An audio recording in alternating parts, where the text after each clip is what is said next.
గురువైన ద్రోణాచార్యుడికి ఎలాంటి లోటు రాకుండా ఉండాలని హస్తినాపురంలో భీష్ముడు ఆల్రెడీ అన్ని అరేంజ్మెంట్ చేసి పెడతాడు. అశ్వత్థామతో పాటు చుట్టుపక్కల ఉన్న యువరాజులందరూ ద్రోణాచార్యుడి దగ్గర శిక్షణ నేర్చుకోవడానికి వస్తారు. అండ్ వీళ్ళందరికీ శిక్షణ మొదలయ్యే కంటే ముందు ఎవ్రీడే మార్నింగ్ ఒక రొటీన్ ఉండేది. ప్రతి ఒక్కళ్ళకు ద్రోణాచార్యుడు ఒక కమండలాన్ని ఇచ్చేవాడు.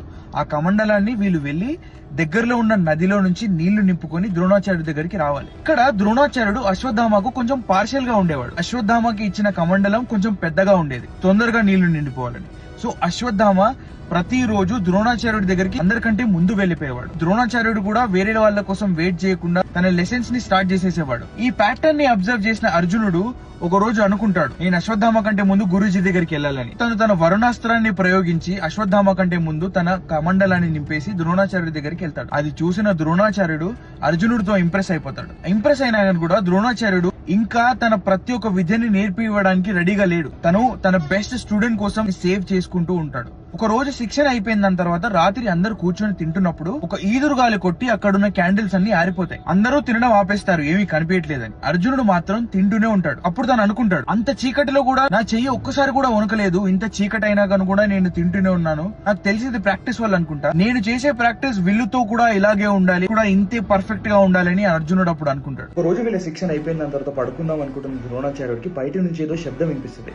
ఆ శబ్దం ఏంటబ్బా అని చూద్దామని బయటకు వచ్చిన ద్రోణాచార్యుడికి అంత రాత్రి అర్జునుడు తన విల్లుతో ప్రాక్టీస్ చేస్తూ కనిపిస్తాడు.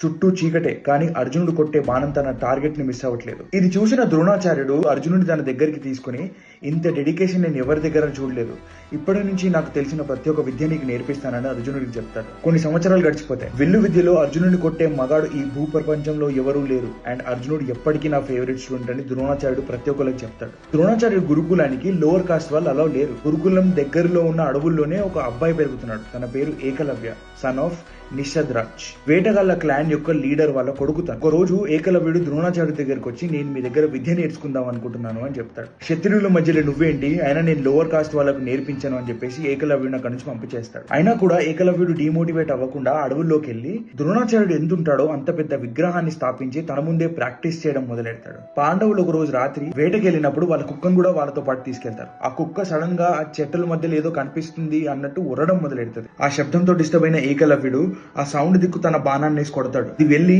ఆ కుక్క అరుపుల్ని ఆపేస్తుంది. ఆ కుక్క ఏం అవ్వదు, కానీ కుక్క అరుపుల్ని ఆపేస్తుంది. తను కొట్టిన బాణం అంత సూటిగా ఉంటది. అర్జునుడి ఫేస్ లో కోపంతో, నీ గురూజీ ఎవరు, అసలు ఎవరు నువ్వు అని అడుగుతారు. నా పేరు ఏకలవ్య, నా గురూజీ ద్రోణాచార్యుడు అని చెప్తాడు.